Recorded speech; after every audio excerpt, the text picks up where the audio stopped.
ब्रह्मा गुरुर्विष्णु गुरुर्देवो महेश्वरः गुरुसाक्षात् परं ब्रह्म तस्मै श्री गुरवे नमः। ॐ सदाशिवसमारम्भां शङ्कराचार्यमध्यमाम् अस्मदाचार्यपर्यन्तां वन्दे गुरुपरम्पराम्।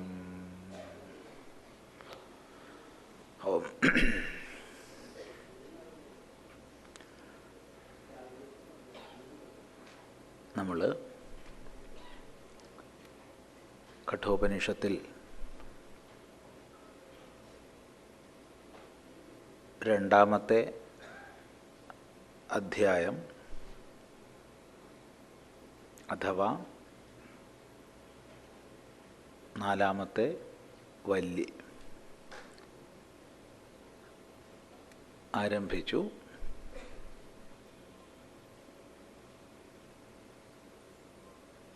അതിൻ്റെ ആരംഭം അഥവാ ഇനി മുതലുള്ള ഭാഗങ്ങൾ ആദ്യ അധ്യായത്തിൽ, അതായത് നചികേതസ്സിന് യമധർമ്മൻ നൽകിയ ഉപദേശത്തിൻ്റെ ശ്രവണപ്രധാനമായ ഭാഗത്തിൻ്റെ മനനാർത്ഥമാണ് ഇനിയുള്ള ഭാഗങ്ങളൊക്കെ. ആദ്യ ഭാഗം ശ്രവണപ്രധാനമാണ്. ആ ശ്രവിച്ചതിനെ സംബന്ധിച്ച് എങ്ങനെയൊക്കെ സൂക്ഷ്മമായി മനനം ചെയ്യണം, അതിനുള്ള വിവിധ മനന പ്രകാരങ്ങളെയാണ് ഇവിടുന്ന് അങ്ങോട്ട് പല പല ഭാഷകളിലൂടെ ഉപദേശിക്കുന്നത്. ആദ്യം തന്നെ നമ്മുടെയൊക്കെ ഇന്ദ്രിയങ്ങൾ തീർത്തും ബഹിർമുഖങ്ങളായി ചെയ്യപ്പെട്ടിരിക്കുന്നു. അതുകൊണ്ട് പുറമേയുള്ളതിനെ കാണുന്നു, പുറമേയുള്ളതിനെ കേൾക്കുന്നു, പുറമേയുള്ള വിഷയങ്ങളെ അറിയുന്നു. ആരാണ് അറിയുന്നത്? ഈ അറിയുന്നവൻ്റെ സ്വരൂപത്തെ ഇന്ദ്രിയങ്ങളിലൂടെ അറിയാൻ കഴിയുന്നില്ല. എന്നാൽ ഏതോ ഒരു ധീരൻ, ബുദ്ധിമാൻ, ഇന്ദ്രിയ മനോബുദ്ധികളെയെല്ലാം പൂർണ്ണമായി അധീനത്തിൽ വെച്ചവൻ ധീരൻ തൻ്റെ പ്രത്യേകാത്മ സ്വരൂപത്തെ ദർശിച്ചു. ആവൃത്ത ചക്ഷുഹു, കണ്ണിനെ ഉള്ളിലേക്ക് തിരിച്ചിട്ട്. അപ്പം കണ്ണിനെ ഉള്ളിലേക്ക് തിരിക്കുക എന്നുള്ളത് അവിടെ സകല ഇന്ദ്രിയങ്ങളെയും അന്തർമുഖമാക്കിയിട്ടെന്ന അർത്ഥത്തിലാണ്. അപ്പം ഇന്ദ്രിയങ്ങളുടെ അന്തർമുഖത്വം നേടിയിട്ട്, ഒന്നുകൂടി വ്യക്തമായി പറഞ്ഞാൽ, വൃത്തികളിലേറി വിഷയങ്ങളിലേക്ക് ഒഴുകുന്ന സ്വാഭാവിക രീതിയിൽ നിന്ന് ഭിന്നമായി വൃത്തികളുടെ ഉദ്ഭവസ്ഥാനം തേടി അന്വേഷിച്ചു പോകുന്ന ഏതോ ഒരു ധീരൻ പ്രത്യേകാത്മസ്വരൂപത്തെ ദർശിച്ചു. എന്തിന്? അഥവാ എന്താണ് ഇതിൻ്റെ ഫലം? അമൃതത്വമിച്ഛന്ന, അമൃതത്വത്തെ ഇച്ഛിച്ചിട്ട് മനുഷ്യജീവിതത്തിൽ പരമമായ മരണരഹിതമായ ഭാവത്തെ പ്രാപിച്ചിട്ട്, അല്ലെങ്കിൽ പ്രാപിക്കാൻ ഇച്ഛിച്ചിട്ട്. ഇതാണ് നമ്മൾ ശ്രദ്ധിച്ച മന്ത്രം. തുടർന്ന് ഇതിൻ്റെ സ്വാഭാവികമായ തുടർച്ചയാണ് പറയുന്നത്. പരാചകാമാനനുയന്തി ബാലാഃ തേ മൃത്യോർയന്തി വിതതസ്യ പാശം അഥ ധീരാ അമൃതത്വം വിദിത്വാ ധ്രുവമധ്രുവേഷിഹ ന പ്രാർത്ഥയന്തേ. പരാച കാമാൻ അനുയന്തി ബാലാഃ തേ മൃത്യോർയന്തി വിതതസ്യ പാശം അഥ ധീരാ അമൃതത്വം വിദിത്വാ ധ്രുവമധ്രുവേഷിഹ ന പ്രാർത്ഥയന്തേ. പറയാണ്, ബാലാഹ പരാചഃ കാമാൻ അനുയന്തി. ബാലന്മാർ, കുട്ടികൾ, ഇവിടെ കുട്ടികളെന്ന് പറഞ്ഞാൽ അവിവേകികൾ, വിവേകപ്രജ്ഞ ഉറച്ചിട്ടില്ലാത്തവർ. അല്ലാതെ ദേഹത്തിൻ്റെ പ്രായാപേക്ഷയിലല്ല ബാലനെന്ന് പറഞ്ഞത്. ചിലപ്പോൾ ദേഹം കൊണ്ട് കൊച്ചു കുട്ടിയായിരിക്കാം, പക്ഷേ അത്യന്തം വിവേകവാനാണെങ്കിൽ അയാളെ നമ്മൾ ബാലനെന്ന് വിളിക്കില്ല, വൃദ്ധനെന്ന് തന്നെയാണ് വിളിക്കുക. ജ്ഞാനവൃദ്ധന്മാർ. ദേഹത്തിന് പ്രായം ചിലപ്പോൾ 100 വയസ്സായിട്ടുണ്ടാവാം, പക്ഷെ അവൻ വിവേകരഹിതനാണെങ്കിൽ ശാസ്ത്രദൃഷ്ടിയ ബാലനാണ്. ബാലാഹ, ബാലന്മാർ, അവിവേകികൾ. പരാചഃ കാമാൻ അനുയന്തി, പുറമേയുള്ള കാമങ്ങളെ പിന്തുടരുന്നു. എല്ലാവരും അന്വേഷിക്കുന്നത് സുഖത്തെയാണ്, അതിൽ യാതൊരു ആക്ഷേപവും ഇല്ല. അവിടെ ബാലനെന്നോ വൃദ്ധനെന്നോ വ്യത്യാസമില്ല. എല്ലാവരും സുഖമിച്ഛിക്കുന്നു, സുഖം അന്വേഷിക്കുന്നു. എന്താണ് സുഖം, എവിടെ നിന്നാണ് സുഖം, ഈ കാഴ്ചപ്പാടിൽ വ്യത്യാസമുണ്ട്. എങ്കിലും സുഖം അന്വേഷിക്കുന്നു. സുഖം അന്വേഷിക്കുന്നു എന്ന് പറയുമ്പോൾ തൻ്റെ സുഖസ്വരൂപത്തിൽ അമർന്നവരല്ലെന്നുറപ്പമാണ്. തൻ്റെ സുഖസ്വരൂപത്തെ അറിഞ്ഞ് അതിൽ അമർന്നിരിക്കുന്നവൻ അന്വേഷിച്ച് പുറമേ പോകുന്നില്ല. അതുകൊണ്ട് തന്നെ ഈ വിഷയം എനിക്ക് സുഖം തരും, ഈ സ്ഥാനം എനിക്ക് സുഖം തരും, ഈ ആളെനിക്ക് സുഖം തരും എന്ന് പലതരം കണക്കുകൂട്ടലോടുകൂടി പല പല വിഷയങ്ങളുടെ പിന്നാലെ നമ്മൾ അലയുകയാണ്. എന്തിനു പിന്നാലെ അറിയുന്നു? പുറമേയുള്ള വിഷയങ്ങളുടെ പിന്നാലെ. എന്തിനായിട്ട്? സുഖത്തിനായിട്ട്. ഇതാണ് ലോക സാമാന്യ രീതി. അതിനെയാണ് പറയുന്നത് ബാലാഹ, അവിവേകികൾ, പരാചഃ കാമാൻ അനുയന്തി, പുറമേയുള്ള കാമങ്ങളെ പിന്തുടരുന്നു. അതിനെ പ്രാപിച്ചാൽ സുഖം ഉണ്ടാവും, ഇതിനെ പ്രാപിച്ചാൽ സുഖം ഉണ്ടാവും എന്ന് വിചാരിച്ച് നെട്ടോട്ടമോടുന്നു. അതെ. അപ്പോൾ ഒരു ചോദ്യം വരുന്നുണ്ട്, അപ്പോൾ പുറമെ വിഷയങ്ങളിൽ നിന്ന് സുഖമില്ലെന്നാണോ പറയുന്നത്?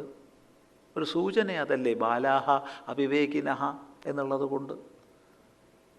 മറുപടി, പുറമെ വിഷയങ്ങളിൽ നിന്ന് സുഖം കിട്ടുന്നുണ്ട്, ഇല്ലയെന്ന് പറയാൻ പറ്റില്ല. പക്ഷേ പുറമെ വിഷയങ്ങളിൽ നിന്ന് കിട്ടുന്നു എന്ന് നമ്മൾ മനസ്സിലാക്കുന്ന സുഖം പുറമെ വിഷയത്തിൻ്റെതാണോ? ഇതാ ചിന്തിക്കണ്ടേ.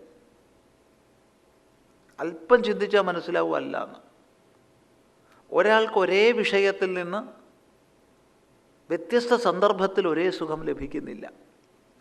ഒരു സന്ദർഭത്തിൽ സുഖകരമായ വസ്തു, വിഷയം മറ്റൊരു സന്ദർഭത്തിൽ സുഖകരമാകുന്നില്ലെന്ന് മാത്രമല്ല ദുഃഖകരമാകുന്നുണ്ട്.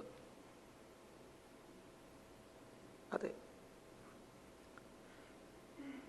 ഒരു വസ്തു തനിക്ക് അനുകൂലമാണെന്ന അറിവിന് വിധേയമാകുമ്പോൾ അത് സുഖമാണ്. അതേ വസ്തു തനിക്ക് പ്രതികൂലമാണെന്ന അറിവിന് എപ്പോഴാണോ വിഷയമാകുന്നത് അപ്പോൾ അത് സുഖമാവുമോ? വസ്തു അതുതന്നെയാണ്.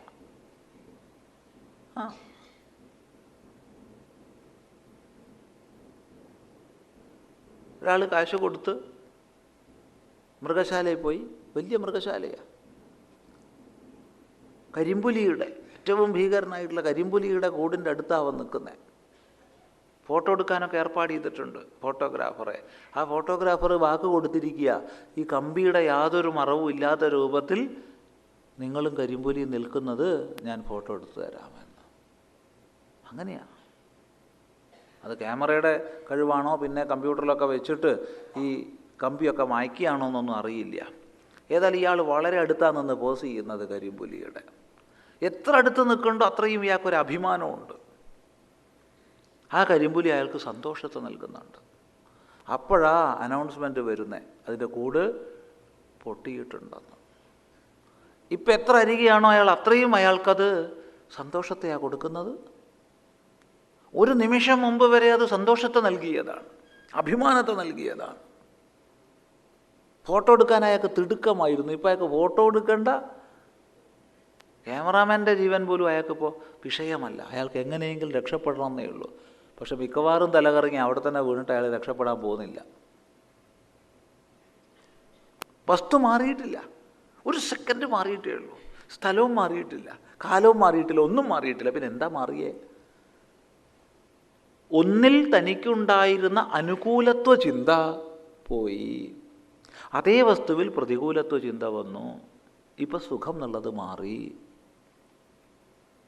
ഇങ്ങനെ ഏതൊരു വിഷയത്തെ സംബന്ധിച്ച് നമ്മൾ നിരൂപണം ചെയ്താലും നമുക്ക് മനസ്സിലാവും, മാത്ര സ്പർശാസ്തു കൗന്തേയ ശീതോഷ്ണസുഖ ദുഃഖദാഹ ആഗമാപായിനോ നിത്യാഹ. ഹേ കൗന്തേയ, അല്ലയോ കുന്തിപുത്ര, മാത്രാസ്പർശാഹ, മാത്രകളും സ്പർശങ്ങളും. മാത്രകൾ എന്ന് പറഞ്ഞാൽ മീയന്തേ ആഭി ഇതി മാത്രാഹ. എന്തിനെ കൊണ്ടാണോ നമുക്ക് വിഷയങ്ങളെ അളക്കാൻ കഴിയുന്നത്, അറിയാൻ കഴിയുന്നതാണ്, അതാണ് മാത്രകൾ, ഇന്ദ്രിയങ്ങൾ.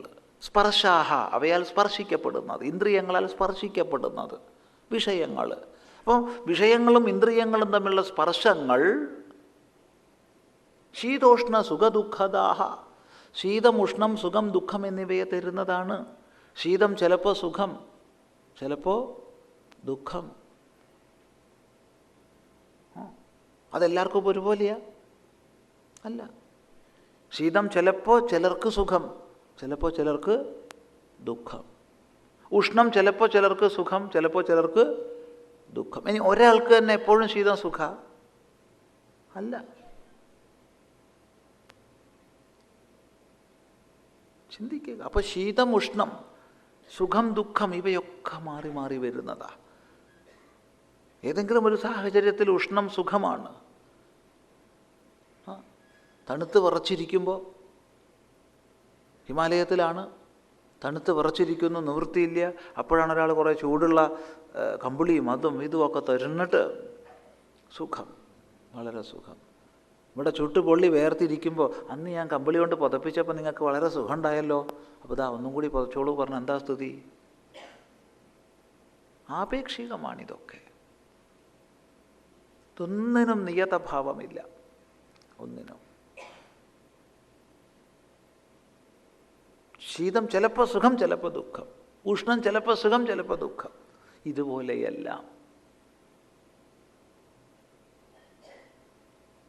അല്ലാതെ നമുക്ക് എന്താ സുഖം എന്താ ദുഃഖം എന്ന് വെച്ചാൽ പറയാൻ വയ്യ. പക്ഷേ ഒരു അനുഭവം എപ്പോഴാണോ അനുകൂലമാണെന്ന വിഷയത്തിന് കാരണമാകുന്നത്, അറിവിന് കാരണമാകുന്നത്, അപ്പോൾ അത് സുഖമാണെന്ന് പറയും. എപ്പോൾ അതേ വസ്തുവായിരിക്കാം, വേറൊരു വസ്തുവായിരിക്കാം, പ്രതികൂലമാണെന്ന അറിവിന് വിഷയമാകുമ്പോൾ അത് ദുഃഖമാണ്. ഇതാണ് നിയമം. ഇതൊക്കെ വന്നു പോകുന്നവയാണ്, എല്ലാം വരുന്നതും പോകുന്നതുമാണ്. വരുന്നതും പോകുന്നതുമാണെന്നുള്ളത് കൊണ്ട് ഒന്നും തൻ്റെ സ്വരൂപമല്ല. പക്ഷെ പറഞ്ഞിട്ടെന്ത്? അവിവേകപ്രായന്മാർ ഇവയുടെ പിന്നാലെ സുഖത്തിനായി കൊണ്ടോടുന്നു. എന്നാൽ എന്താ അവരുടെ ഫലം? തേ അവർ മൃത്യോഹോ, മൃത്യുവിൻ്റെ, വിതതസ്യ, എങ്ങനെയുള്ള മൃത്യുവിൻ്റെ? വിസ്തീർണമായ മൃത്യുവിൻ്റെ. മൃത്യു അങ്ങനെ ഒതുങ്ങിക്കഴിയുന്ന ആളൊന്നുമല്ല. വിതതസ്യ മൃത്യോഹോ, വിസ്തീർണമായിട്ടുള്ള മൃത്യുവിൻ്റെ, വ്യാപിച്ചു നിൽക്കുക മൃത്യു. നമ്മളെ പിടിക്കാൻ വേണ്ടിയിട്ട് പല പല പല സ്ഥലങ്ങളിൽ മൃത്യു വഴി വെച്ചിരിക്കുക. എന്തൊക്കെയാ മൃത്യു നമ്മളെ പിടിക്കാൻ വേണ്ടി വെച്ചിരിക്കുന്ന വഴികളെന്നൊന്നും നമുക്കറിയില്ല, അത്രയ്ക്കധികമാണ്.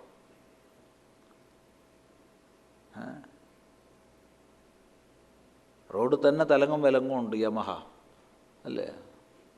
അതെ, തലങ്ങും വിലങ്ങും ഉണ്ട് റോഡ് തന്നെ. പണ്ടൊക്കെ ആണെന്ന് വെച്ചാൽ യമനെ തേടി അങ്ങോട്ട് പോകണമെന്ന് പറയുന്നത്, യമൻ റോഡിൽ മുഴുവൻ നമ്മളെ തേടി ഇങ്ങോട്ട് വരിക.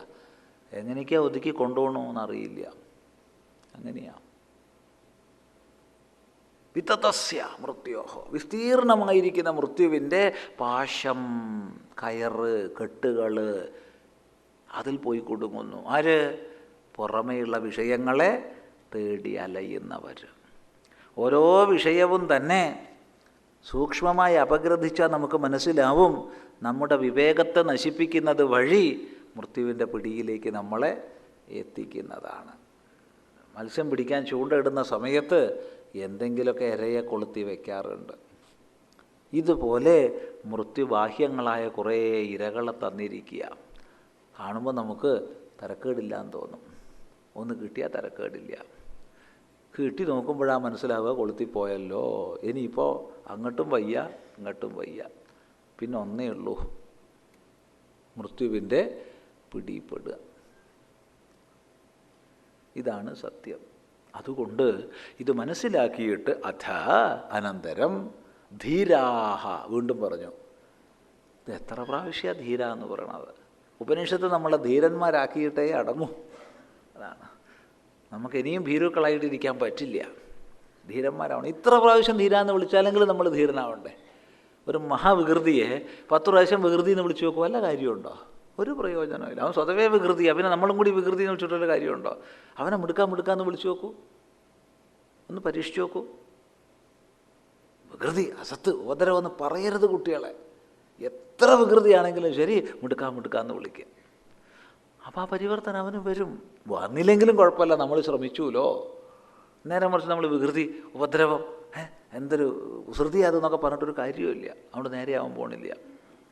അതുകൊണ്ട് ഇത്രയ്ക്കധികം പ്രാവശ്യം ഉപനിഷത്ത് ധീരാഹ ധീര എന്ന് വിളിക്കുമ്പോഴെങ്കിലും നമ്മളൊന്ന് ചിന്തിക്കുക, അത്ര ധീരനൊന്നും അല്ലല്ലോ ഞാൻ, എന്നിട്ടും എന്നെ ധീര എന്നാണല്ലോ വിളിക്കണത്. എന്നാലൊന്ന് ധീരൻ ആവണം. ധീരാഹ അമൃതത്വം വിദിത്വാം, നാശരഹിതമായതിനെ അറിഞ്ഞിട്ട്, ഈ കാണപ്പെടുന്ന ബാഹ്യപ്രപഞ്ച വിഷയങ്ങൾ, വസ്തുക്കളൊന്നും നാശരഹിതമല്ല, അതെല്ലാം നശിക്കുന്നതാണ്. ഇതിൻ്റെ എല്ലാം അന്തര്യാമിയായി നിലകൊള്ളുന്ന തത്വമാണ് നാശരഹിതമായതെന്ന് വിവേകം കൊണ്ട് അറിഞ്ഞിട്ട്, ഗുരുശാസ്ത്രങ്ങളിൽ നിന്ന് അറിഞ്ഞിട്ട്, വിചാരത്താൽ ഉറപ്പിച്ചിട്ട്, അധ്രുവേഷു അനിത്യേഷു, അനിത്യങ്ങളിൽ ധ്രുവം നിത്യമായതിനെ ന പ്രാർത്ഥയന്തേ, ആനന്ദം നിത്യമാണ്. അനിത്യ വസ്തുക്കളിൽ അയാൾ നിത്യമായ ആനന്ദത്തെ പ്രാർത്ഥിക്കുന്നില്ല.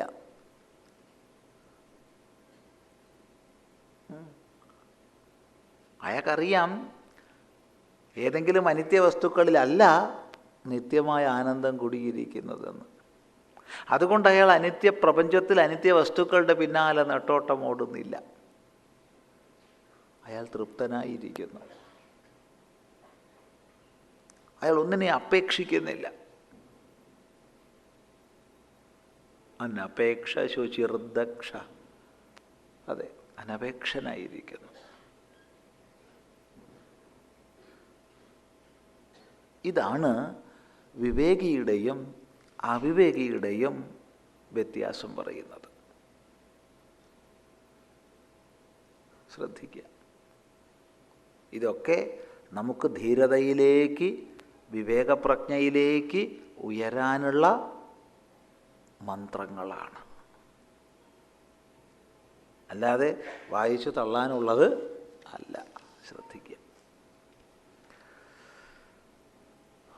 ശരി, നേരത്തെ സൂചിപ്പിച്ചു, 1-ാം അധ്യായം ശ്രവണപ്രധാനമാണെങ്കിൽ ഇനിയുള്ള ഭാഗമൊക്കെ മനനപ്രധാനമാണെന്ന്. അതൊരോ മന്ത്രം പഠിക്കുമ്പോൾ ശ്രദ്ധിക്കണം. എന്ന് മാത്രം പോരാ, ഓരോ മന്ത്രവും മനനം ചെയ്ത് 1-ാം അധ്യായത്തിൽ നമ്മൾ ശ്രവണം ചെയ്തതുമായി ഘടിപ്പിച്ച് ചിന്തിക്കണം. അത് ആ അഭ്യാസം ഓരോരുത്തരും ചെയ്യണം. ശരി, നോക്കൂ. യേന രൂപം രസം ഗന്ധം ശബ്ദാൻ സ്പർശാംശ്ച മൈഥുനാൻ ഏതേനൈവ വിജാനാതി കിമത്ര പരിശിഷ്യത്തെ ഏതദ്വൈ തത്. യേന രൂപം രസം ഗന്ധം ശബ്ദാൻ സ്പർശാംശ്ച മൈഥുനാൻ ഏതേനൈവ വിജാനാതി കിമത്ര പരിശിഷ്യത്തെ ഏതദ്വൈ തത്. യേന യാതൊന്നിനെ കൊണ്ട് അഥവാ യാതൊരാളാൽ യാതൊന്നിനാൽ രൂപം രൂപത്തെ, രസം രസത്തെ, ഗന്ധം ഗന്ധത്തെ, ശബ്ദാൻ ശബ്ദങ്ങളെ, സ്പർശാൻ സ്പർശങ്ങളെ, മൈഥുനാൻ ച മൈഥുനങ്ങളെ,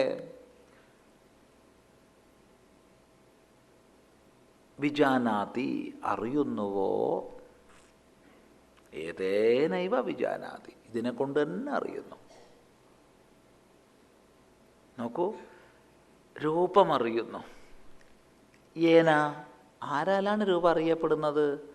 ചോദ്യം. ഞാൻ പറഞ്ഞു കണ്ണിനാൽ രൂപം അറിയപ്പെടുന്നു. കണ്ണിലൂടെ അറിയപ്പെടുക ചെയ്യുന്നത് ശരിയാണ്. കണ്ണിലൂടെ കണ്ണിനെ കൊണ്ട് അറിയുന്നു എന്നുള്ളത് തൃതീയയിൽ പറയാം. പക്ഷേ വാസ്തവത്തിൽ കണ്ണിലൂടെ കണ്ണിനെ കൊണ്ട് അറിയുന്നു എന്നുള്ളത് തൃതീയയിൽ പറയാം. പക്ഷേ കണ്ണിലൂടെ കണ്ണിനെ കൊണ്ട് അറിയുന്നു എന്നുള്ളത് തൃതീയയിൽ പറയാം. പക്ഷേ കണ്ണിലൂടെ കണ്ണിനെ കൊണ്ട് അറിയുന്നു എന്നുള്ളത് തൃതീയയിൽ പറയാം. പക്ഷേ കണ്ണിലൂടെ രൂപത്തെ അറിയുന്നത് ആര്?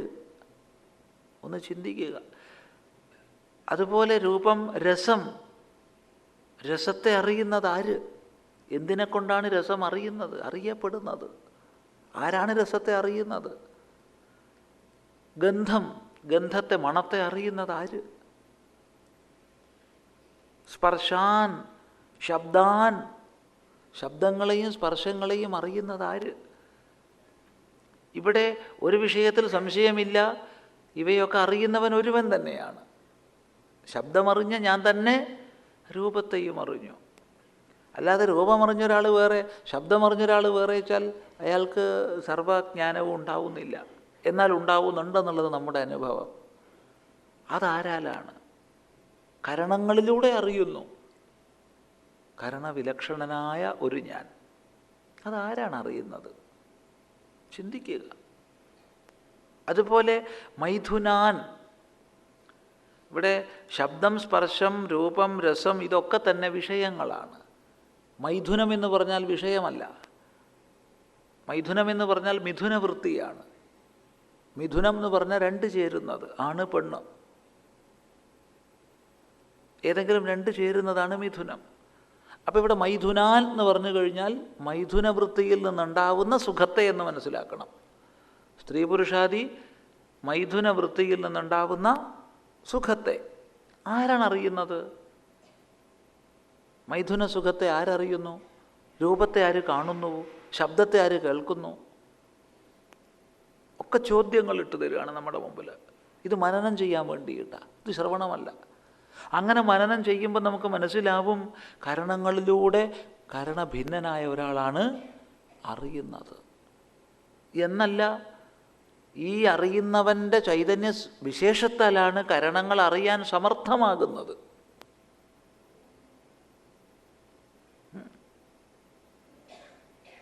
കരണങ്ങളെ കൊണ്ട് അറിയുക എന്നുള്ള പ്രയോജനം കരണത്തിനല്ല ഉണ്ടാവുന്നത്. കാണുന്നത് കൊണ്ടുള്ള പ്രയോജനം കണ്ണിനല്ല. കേൾക്കുന്നത് കൊണ്ടുള്ള പ്രയോജനം ചെവിക്കല്ല. ചെവിയിലൂടെ ആര് ഈ പ്രയോജനത്തെ അനുഭവിക്കുന്നു? സൂക്ഷ്മമായി വിചാരം ചെയ്യാം. അങ്ങനെ വിചാരം ചെയ്താൽ പറയാണ് ഏതേനൈവ വിജാനാതി, ഇതിനെ കൊണ്ട് തന്നെ അറിയുന്നു. ഏതൊരാത്മസ്വരൂപത്തെക്കുറിച്ചാണോ ഇപ്പോൾ പറഞ്ഞുകൊണ്ടിരിക്കുന്നത് ഇതിനെ കൊണ്ട് തന്നെയാണ് അറിയണത്. എന്നിട്ട് പറയാണ് കിമത്ര പരിശിഷ്യതേ, ഇവിടെ എന്ത് ശേഷിക്കുന്നു? ഇവിടെ വേറെ ഒന്നും ശേഷിക്കുന്നില്ല, ഇതേ അറിയാനുള്ളൂ. സകല കരണങ്ങളിലൂടെയും വിവിധ വിഷയങ്ങളെ അറിയുന്ന അറിവിൻ്റെ സ്വരൂപത്തെ അറിഞ്ഞാൽ പിന്നൊന്നും ശേഷിക്കുന്നില്ല. ഏതത് വൈതത്, ഇത് തന്നെയാണ് അത്. ഏതത് ഇത്, വൈ നിശ്ചയമായും തത് അത്. നീ ചോദിച്ചത് ഇത് തന്നെയാണ് അത്. 1-ാം അധ്യായത്തിൽ പറയപ്പെട്ട ആത്മതത്വമാണിത്. വൈ പറഞ്ഞത് നിശ്ചയം എന്ന് കാണിക്കാനാണ്, സംശയമില്ല. ഇത് തന്നെയാ അത്. എന്തൊരു ആർജവത്തോടു കൂടിയ ഉപദേശം നോക്കൂ. ഏതത് വൈ തത്, വൈ എന്ന് പറയാൻ സാധിച്ചു. നിശ്ചയം, ഒരു സംശയവും. ഏതത് വൈ തത് തന്നെയാ അത്. ഇതാണ് നമ്മൾ ചർച്ച ചെയ്തുകൊണ്ടിരുന്ന പരമമായ സത്യം.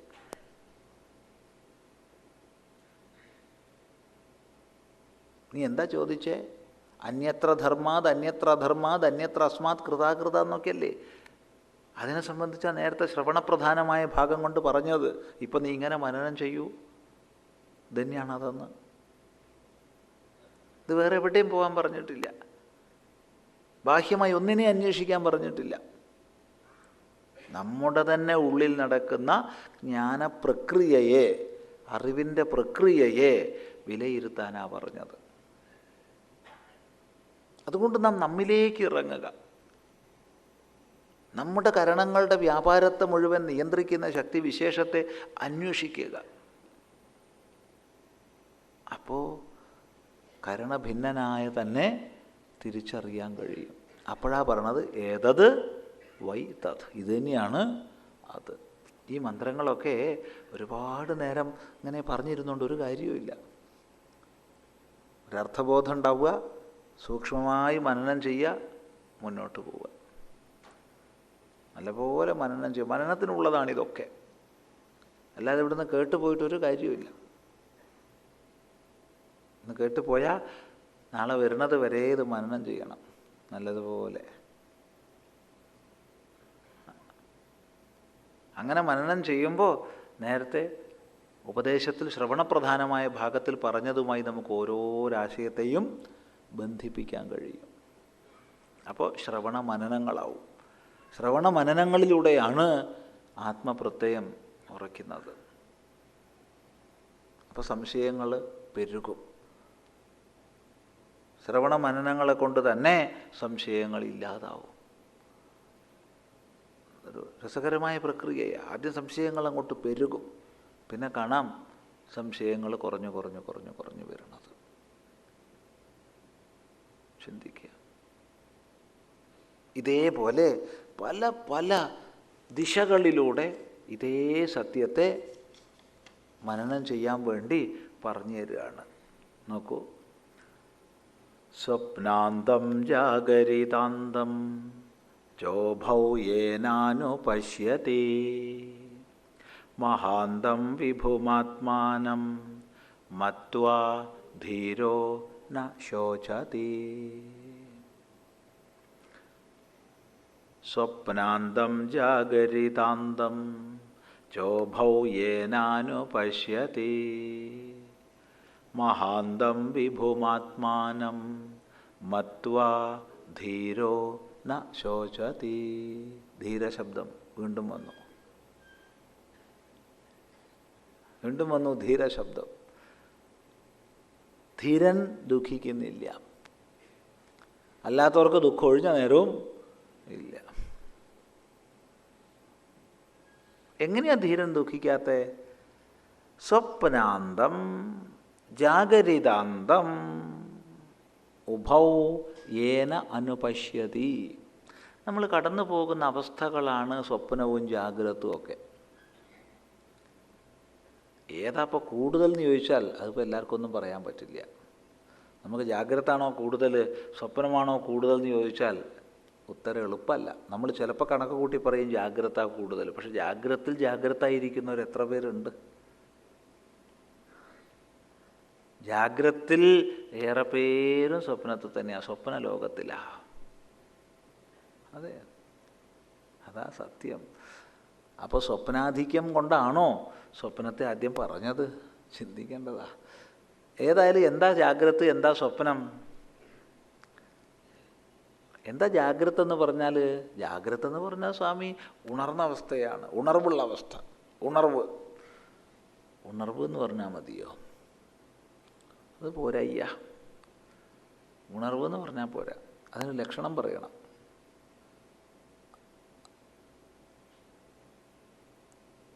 എന്താ ലക്ഷണം?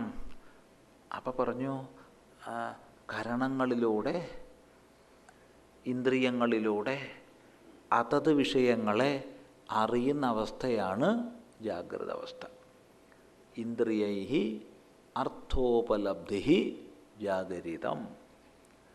ഇന്ദ്രിയൈഹി ഇന്ദ്രിയങ്ങളെ കൊണ്ട് അർത്ഥോപലബ്ധി അർത്ഥങ്ങളെ, അതത് വിഷയങ്ങളെ ഉപലഭിക്കുന്ന, നേടുന്ന അവസ്ഥയാണ് ജാഗ്രത അവസ്ഥ. കാണുന്നു, കേൾക്കുന്നു, രുചിക്കുന്നു, വാസനിക്കുന്നു, സ്പർശിക്കുന്നു. ഇതാണ് ജാഗ്രതത്തിൻ്റെ ലക്ഷണം. അപ്പോൾ കാണുന്നു, കേൾക്കുന്നു, വാസനിക്കുന്നു, സ്പർശിക്കുന്നു എന്നുള്ളതാണോ ജാഗ്രതത്തിൻ്റെ ലക്ഷണം? അപ്പോൾ സ്വപ്നത്തിലും കാണുന്നുണ്ടല്ലോ, സ്വപ്നത്തിലും കേൾക്കുന്നുണ്ടല്ലോ. അപ്പോഴോ? അപ്പോൾ പറഞ്ഞു ഇന്ദ്രിയങ്ങളെ കൊണ്ട് കാണുക, കേൾക്കുക, അതാണ് ജാഗ്രത. ഓ, അത് ശരി. മറ്റത് ഇന്ദ്രിയങ്ങളെ കൊണ്ടല്ല സ്വപ്നത്തെ കാണുന്നത്. അപ്പം പിന്നെ സ്വപ്നമോ? സ്വപ്നം എന്ന് പറഞ്ഞാൽ കരണേഷു ഉപസംഹൃതേഷു ജാഗ്രത് സംസ്കാരജഃ പ്രത്യയഃ സവിഷയഃ സ്വപ്നഃ. കരണേഷു ഉപസംഹൃതേഷു, കരണങ്ങൾ ഉപസംഹരിക്കപ്പെടുമ്പോൾ, ഇപ്പോൾ കുറേ നേരം ബാഹ്യകരണങ്ങൾ വിഷയങ്ങളിൽ വ്യാപരിച്ചു. കുറേ നേരം വ്യാപരിച്ചു കഴിഞ്ഞാൽ ആർക്കായാലും കുറച്ച് ക്ഷീണം ഉണ്ടാവും. അങ്ങനെ ക്ഷീണിച്ച് കരണങ്ങൾ പിന്തിരിയുകയാണ്. കരണേഷു ഉപസംഹൃതേഷു, കരണങ്ങൾ ഉപസംഹൃതങ്ങളായി പിന്തിരിഞ്ഞു. ഇപ്പോൾ കണ്ണ്, ചെവി, മൂക്ക്, നാക്ക്, ത്വക്ക് ഇതൊന്നും വിഷയങ്ങളിൽ പ്രവർത്തിക്കുന്നില്ല. അങ്ങനെ ജ്ഞാനേന്ദ്രിയങ്ങൾ ഉപസംഹരിക്കപ്പെട്ടപ്പോൾ ജാഗ്രത് സംസ്കാരജഃ, ജാഗ്രത് സംസ്കാരത്തിനനുസരിച്ച് അഥവാ ജാഗ്രത് സംസ്കാരത്തിൽ നിന്ന് ജനിക്കുന്ന സവിഷയഃ പ്രത്യയഃ, വിഷയത്തോടൊത്ത പ്രത്യയത്തിന് നമ്മൾ പറയുന്ന പേരാണ് സ്വപ്നം. അപ്പം എന്തൊക്കെയാണ് സ്വപ്നത്തിൻ്റെ ലക്ഷണം? ഒന്ന്, അത് കരണങ്ങൾ ഉപസംഹരിക്കപ്പെടുമ്പോഴാണ്. രണ്ട്, അത് ജാഗ്രത് സംസ്കാരത്തിനനുസരിച്ചാണ്. മൂന്ന്, അത് വിഷയത്തോടൊത്തതാണ്. നാല്, അത് കേവല പ്രത്യയരൂപമാണ്. ഇതാണ് സ്വപ്നത്തിൻ്റെ ലക്ഷണങ്ങൾ. കരണങ്ങൾ ഉപസംഹരിക്കപ്പെട്ടപ്പോഴാണ്. അപ്പോൾ കരണത്തെക്കുറിച്ചുള്ളൊരു ബോധം വന്ന അപ്പോൾ സ്വപ്നം അല്ലാണ്ടായി. ഇപ്പോൾ ഒരാൾ നല്ല സുഖമായിട്ട് കിടന്നുറങ്ങാച്ചോളും, അയാൾ ഓടുക, ചാടുക, എന്തോ ചെയ്യണത് സ്വപ്നം കാണുകയെന്ന് വെച്ചോളൂ. അപ്പോൾ ആ സ്വപ്നത്തിൻ്റെ പ്രബല സംസ്കാരാധിക്യം കൊണ്ട് ചിലപ്പോൾ അയാൾ കാലൊന്ന് ഇളക്കിക്കൂടാന്നില്ല, ഓടുകയല്ലേ. ഇപ്പം എന്തുണ്ടാവും? അവിടെ ഇവിടെ തട്ടിപ്പോവും, തട്ടിയാപ്പോണരും. ഓ ശരി, ആരെങ്കിലും കണ്ടുവോ? ആരും കണ്ടിട്ടില്ല, വീണ്ടും ഉറങ്ങാം. അവിടെ ഇന്ദ്രിയവൃത്തി വന്നപ്പോഴത്തേക്ക് ഉണർന്നു. അപ്പോൾ കരണം ഉപസംഹരിക്കപ്പെട്ടപ്പോഴാണ്. രണ്ട്, ജാഗ്രത് സംസ്കാരജഃ, ജാഗ്രത് സംസ്കാരത്തിൽ നിന്ന് ജനിക്കുന്നതാ. ഉദാഹരണത്തിന്, ഇന്ന് വരെ കണ്ണ് കണ്ടിട്ടില്ലാത്ത ഒരന്ധൻ സ്വപ്നം കാണില്ല. സ്വപ്നം കേൾക്കും, സ്വപ്നം രുചിക്കും, സ്വപ്നം വാസനിക്കും, സ്വപ്നം സ്പർശിക്കും. അയാൾക്ക് സ്വപ്നം കാണാൻ കഴിയില്ല. ഇന്ന് വരെ ചെവി കേട്ടിട്ടില്ലാത്ത ഒരാൾ സ്വപ്നം കാണും, രുചിക്കും, വാസനിക്കും, സ്പർശിക്കും. പക്ഷെ സ്വപ്നത്തിൽ ശബ്ദം ഉണ്ടാവില്ല അയാൾക്ക്. ഏത് ഇന്ദ്രിയത്തിൻ്റെ അത്യന്താഭാവം ജാഗ്രതത്തിലുണ്ടോ ആ വിഷയത്തെ സംബന്ധിക്കുന്ന സ്വപ്നം ആർക്കും ഉണ്ടാവില്ല. ഇവിടെ ആർക്കും ഉണ്ടാവില്ല എന്ന് പറയുമ്പോൾ ഒരല്പം വിശദീകരണം ആവശ്യമുണ്ട്. അനേക ലക്ഷം പേരിൽ ഒരാൾക്ക് ചിലപ്പോൾ പൂർവജന്മ സ്മൃതികൾ വരാം, അങ്ങനെ വരാം. ഇതുപോലെ ചിലർക്ക് വളരെ വിരളം, എത്രയോ ലക്ഷം പേരിൽ ഒരാൾക്ക് ചിലപ്പോൾ പൂർവജന്മാർജിതമായിരിക്കുന്ന സംസ്കാരാധിക്യം കൊണ്ട് ഈ ജന്മത്തിലില്ലാത്ത ഇന്ദ്രിയത്തിൻ്റെയും വൃത്തി തോന്നാം. പക്ഷെ അത് പൊതുവായിട്ട് പറയാവുന്ന വിഷയമല്ല. പൊതുവായിട്ട് പറയേണ്ടത് ഇങ്ങനെയാണ്: ഏത് ഇന്ദ്രിയത്തിൻ്റെ അത്യന്താഭാവമുണ്ടോ ആ ഇന്ദ്രിയത്തെക്കുറിച്ചുള്ള സ്വപ്നം ഉണ്ടാവില്ല. അത്യന്താഭാവം എന്ന് പറഞ്ഞാൽ ശ്രദ്ധിക്കണേ. ഉദാഹരണം പറഞ്ഞാൽ, ഒരാൾ ഒരു 4-5 വയസ്സ് വരെ കണ്ണ് കണ്ടു ഒരാൾക്ക്, പിന്നെ കണ്ണിൻ്റെ കാഴ്ച പോയി. ഇപ്പോൾ കണ്ണിന് തീരെ കാഴ്ചയില്ല, പക്ഷേ അയാൾക്ക് സ്വപ്നം കാണാം 4-5 വയസ്സ് വരെ കണ്ടതുകൊണ്ട്. ഇങ്ങനെ ഓരോ ഇന്ദ്രിയത്തെയും മനസ്സിലായിക്കൊള്ളണം. അതുകൊണ്ട് ജാഗ്രത സംസ്കാരത്തിനനുസരിച്ചാണ് സ്വപ്നം. ഇനി മറ്റൊന്ന് പറയട്ടെ, സ്വപ്നത്തെ സത്യസന്ധമായി അപഗ്രഥിച്ചാൽ നമ്മുടെ സംസ്കാരങ്ങളെക്കുറിച്ചൊരു കാഴ്ചപ്പാട് ഉണ്ടാവും. നമ്മൾ ജാഗ്രതയിൽ പലതരം മുഖംമൂടികളും കാപട്യങ്ങളും ഒക്കെ കൊണ്ടാണ് നടക്കുന്നത്. അതെ, പല പോളിഷും നമ്മൾ എടുത്ത് പൂശുന്നുണ്ട്. പക്ഷേ സ്വപ്നത്തിൽ അതൊക്കെ ഒഴിഞ്ഞു പോകും. ഇപ്പോൾ സ്വപ്നത്തിൽ അയാളുടെ വൃത്തികൾ അപഗ്രഥിച്ചാൽ അതാണ് അയാളുടെ ശരിയായ സംസ്കാരം. ഇത് സ്വപ്ന സമാനമായ അവസ്ഥയിലേക്ക് എത്തുമ്പോഴൊക്കെ ഇത് ശരിയാണ്. അപ്പോൾ ഉദാഹരണം പറഞ്ഞാൽ, ഒരാൾ നല്ലപോലെ മദ്യപിച്ചു എന്ന് വിചാരിച്ചോളൂ. അപ്പോൾ തീർത്തും മദ്യപിച്ചിട്ട് അയാൾ എന്തൊക്കെയോ വിളിച്ച് പറയാമെന്ന് വിചാരിച്ചോളൂ. അപ്പോൾ വേറൊരാൾ പറയുകയാണ്, നല്ലൊരു മനുഷ്യനാട്ടോ, എത്ര സംസ്കാരസമ്പന്നനായ മനുഷ്യനാ, പക്ഷെ മദ്യപിച്ചിട്ട് ഇപ്പോൾ തോന്നിയാസം പറയുകയെന്ന്. തെറ്റ്, 100% തെറ്റ്. അയാൾ ജാഗ്രതയിൽ പലതരം കപട ആവരണങ്ങൾ ധരിച്ച് നടക്കുകയായിരുന്നു. ഇപ്പം മദ്യപിച്ചപ്പോൾ അത്തരം സാമൂഹികവും മാനസികവുമായ ബ്രേക്കുകൾ അഴിഞ്ഞപ്പോൾ അയാളുടെ തനി സ്വഭാവം പുറത്തു വന്നു. ഇതാണ് അയാളുടെ തനി സ്വഭാവം. പലപ്പോഴും നമ്മൾ ഈ വിഷയത്തിൽ തെറ്റ് പറയാറുണ്ട്. പലരും പറഞ്ഞ് കേട്ടിട്ടുണ്ട് അങ്ങനെ, നല്ല മനുഷ്യനാ, അപ്പം മദ്യപിച്ചിട്ട് തോന്നിയാസം പറയുകയെന്ന്. തെറ്റ്. അതെ, യാതൊരു സംശയമില്ല. കാരണം അവിടെ അയാളുടെ ജാഗ്രതൻ്റെ ആ കാപട്യങ്ങളോ അല്ലെങ്കിൽ അയാൾ ധരിച്ച ആവരണങ്ങളൊക്കെ അഴിഞ്ഞുപോയി. കരണേഷു ഉപസംഹൃതേഷു എന്നുള്ളൊരു ഭാവം അയാൾക്കുണ്ടായി.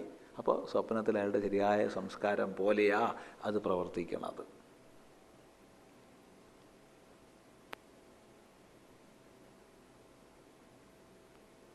ജാഗ്രത സംസ്കാരജ. 3 സവിഷയ. സ്വപ്നത്തിൽ വിഷയമുണ്ട്. ശബ്ദം, സ്പർശം, രൂപം, രസം, ഗന്ധം ഒക്കെ സ്വപ്നത്തിലുണ്ട്. കാണുന്നുണ്ട്, കേൾക്കുന്നുണ്ട്, രുചിക്കുന്നുണ്ട്, വാസനിക്കുന്നുണ്ട്. പക്ഷെ അതൊക്കെ വൃത്തിരൂപമാണ്, കേവലം മാനസിക വൃത്തിരൂപമാണ്. പ്രത്യയ, കേവലം ഒരു പ്രതീതി മാത്രമാണ് സ്വപ്നം, അല്ലാതെ ഒന്നുമല്ല. കേവല പ്രതീതിയാണ്. ഇതാണ് സ്വപ്ന ലക്ഷണം. ഈ 2 അവസ്ഥകളെയും അറിയുന്നു, ഞാൻ അറിയുന്നു. ജാഗ്രതനെ അനുഭവിച്ചത് ഞാൻ, സ്വപ്നത്തെ അനുഭവിച്ചത് ഞാൻ. അതെ, ജാഗ്രത സ്വപ്നവും മാറി മാറി വരും. തീരെ വിശന്ന് കഷ്ടപ്പെട്ട് അങ്ങേയറ്റം ക്ഷീണിതനായി വഴിയോരത്ത് കിടന്നുറങ്ങി, നല്ല ഉറക്കമുറങ്ങി. അപ്പോൾ ഒരാൾ വിളിച്ചുണർത്തി, നിങ്ങൾ വല്ലാതെ വിശന്നിട്ടാണല്ലോ കിടക്കണത്, നിങ്ങൾക്ക് ഞാൻ സുഭിക്ഷമായൊരു സദ്യ തരികയാണ് എന്ന് പറഞ്ഞ് വിവിധ വിഭവങ്ങളോടുകൂടി നല്ലൊരു സദ്യ, നല്ല ഭക്ഷണം തന്നു. സന്തോഷമായി ഭക്ഷണം കഴിച്ചു.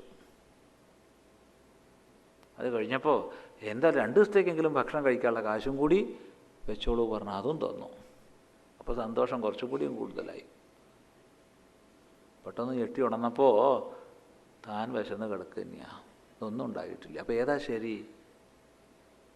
തനിക്ക് സന്തോഷം ഉണ്ടായോ ഇല്ലയോ? ഉണ്ടായി എന്നുള്ളത് അനുഭവമാണ്, ഉണ്ടായിട്ടില്ല എന്ന് പറയാൻ പറ്റില്ല. അതൊക്കെ സ്വപ്നമായിരുന്നു. സ്വപ്നമായാലും കൊള്ളാം, ജാഗ്രത ആയാലും കൊള്ളാം, സന്തോഷം ഉണ്ടായി എന്നുള്ളത് തൻ്റെ അനുഭവമാണ്. ആദ്യം ദുഃഖം, അന്തത്തിൽ ദുഃഖം, മധ്യത്തിൽ ഒരു സന്തോഷം, ഒരു സുഖം സദ്യയുടെ. ഇതെല്ലാം വൃത്തിരൂപമാണ്. പക്ഷേ ഈ ഭിന്നങ്ങളായ വിലക്ഷണങ്ങളായ വൃത്തികൾ അനുഭവിക്കപ്പെട്ടത് എന്നാലാണ്. ഇതാർക്കും നിഷേധിക്കാനാവില്ല. അതുകൊണ്ട് പറയാണ് സ്വപ്നാന്തം ജാഗരിതാന്തം ച, സ്വപ്നമധ്യവും ജാഗരിതമധ്യവും, സ്വപ്നത്തിൽ വിഷയീകരിക്കപ്പെടുന്നതും ജാഗ്രത്തിൽ വിഷയീകരിക്കപ്പെടുന്നതും ഉഭൗ രണ്ടും ഏന അനുപശ്യതി, യാതൊരാളാലാണോ കാണപ്പെടുന്നത്.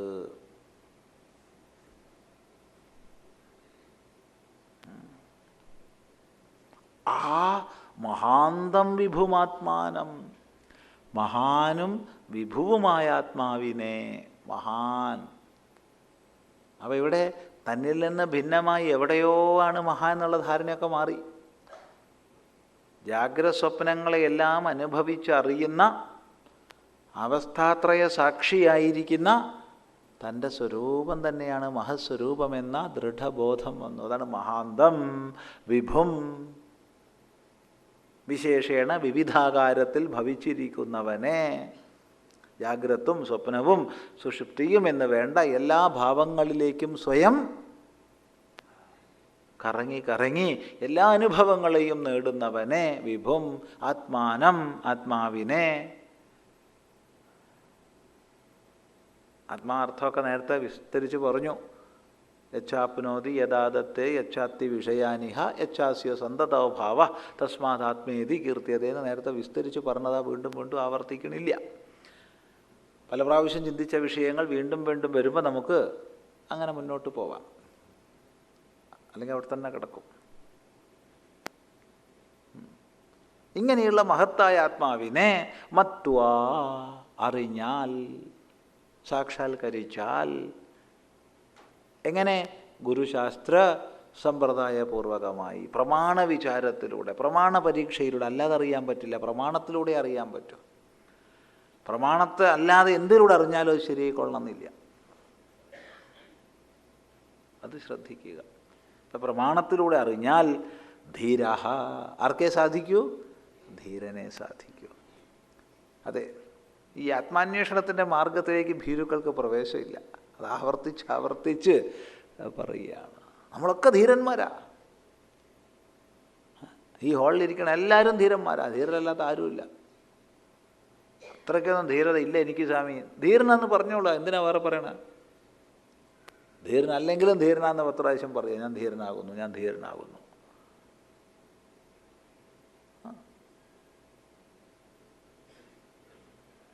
അങ്ങനെ ധീരത നേടണം. മത്വാ ധീരഃ ന ശോചതി, പിന്നെ ദുഃഖിക്കില്ല.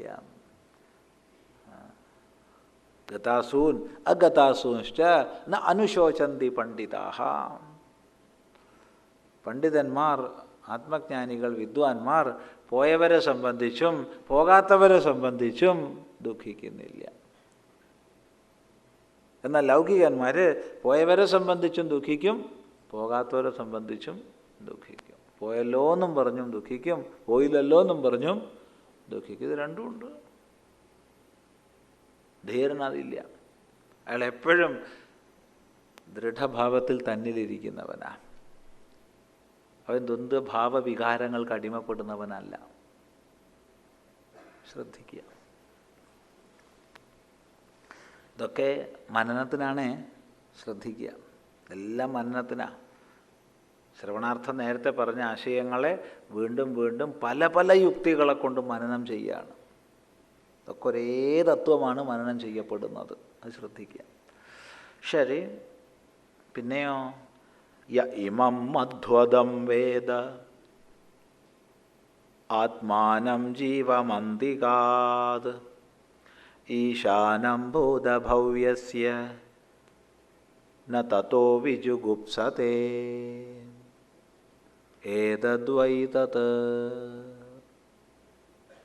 യ ഇമം മധ്വദം വേദ ആത്മാനം ജീവമന്തികാത് ഈശാനം ഭൂതഭവ്യസ്യ ന തതോ വിജുഗുപ്സതേ ഏതദ്വൈ തത്.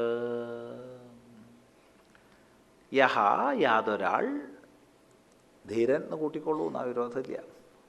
ഇത്രയും പ്രാവശ്യം ഇപ്പോൾ ധീരൻ ധീരൻ ധീരൻ എന്ന് പറഞ്ഞാൽ അതിലിപ്പോൾ എന്തിനാ കൂട്ടാണ്ടിരിക്കണേ? യഹ, യാതൊരാൾ ഇമം മധ്വദം വേദ, ഈ മധ്വദനെ അറിയുന്നുവോ? മധ്വദൻ എന്നൊരു പുതിയൊരു വാക്കാ. മധുവെ അദനം ചെയ്യുന്നവൻ, മധുവെ ഭക്ഷിക്കുന്നവൻ, മധുവെ അമൃതത്തെ അഥവാ തേനിനെ ഭക്ഷിക്കുന്നവൻ. നമ്മളെല്ലാം മധുരമായി അനുഭവിക്കുന്നത് എന്താണെന്ന് ചോദിച്ചാൽ നമ്മുടെ തന്നെ കർമ്മത്തിൻ്റെ ഫലങ്ങളെയാണ്, അല്ലാണ്ട് വേറെ ഒന്നിനെയല്ല. കർമ്മഫലമല്ലാത്തൊന്നിനെ അനുഭവിക്കാനൊന്നും കിട്ടാൻ പോണില്ല.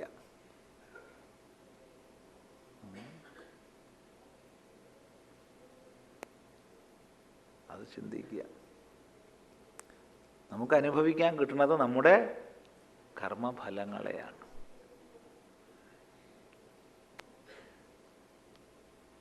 ഇതെപ്പോഴും നമ്മൾ ഓർമ്മിക്കണം.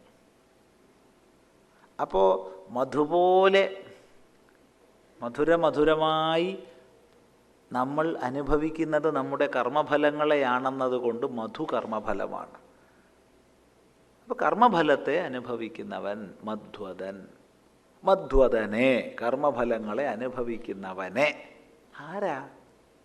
ഞാൻ, അല്ലാണ്ടാര്? ജീവൻ. അപ്പോൾ ഇമം മധ്വദം. പക്ഷെ പലപ്പോഴും നമ്മൾ കർമ്മഫലാണെന്ന് ഓർമ്മിക്കാറില്ല. അവിടെയാ കുഴപ്പം. വേറെ ആരാണ്ടൊക്കെയോ നമുക്ക് തരുന്നതായിട്ട് നമ്മൾ കൽപ്പിക്കും, എന്നിട്ട് മറ്റുള്ളവരെ കുറ്റം പറയും. ആ മറ്റുള്ളവൻ ചിലപ്പോൾ ദൈവമാവട്ടോ. അങ്ങനെയുണ്ട് അല്ലേ? ഇനി അവിടെ ഒരു നേരം പോക്കുണ്ട്. എന്താച്ചാ ഈ നല്ല കർമ്മഫലങ്ങളൊക്കെ വരുമ്പോൾ പലപ്പോഴും നമ്മൾ ദൈവത്തെ ഓർമ്മിക്കാറില്ല. എന്തെങ്കിലും ചില ദുഃഖങ്ങളും വിഷമങ്ങളൊക്കെ വരുമ്പോൾ എന്താ ചെയ്യുക? ഭഗവാന്റെ ഒരു നിശ്ചയം. അതെ,